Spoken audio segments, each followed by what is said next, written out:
Hello, teacher. So we are doing this cooking project. Would you like to tell me what are we making today? Today we are making tacos from Mexico. So why are we doing this project?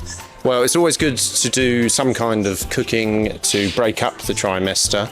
It's a nice sociable experience where everyone can be involved, and also Rexa won our exam competition and the prize was to choose what we cook, and never having had tacos before, he was very excited to choose tacos.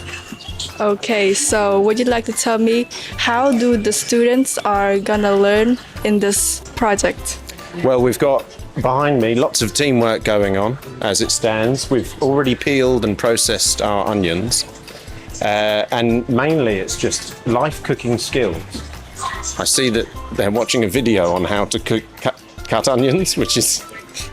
They're not. which is always good. Any help they can get is good help.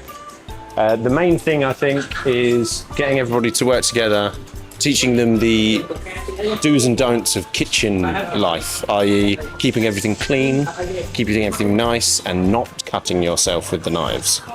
Okay, that's a great answer. Thank you for answering. Thank you.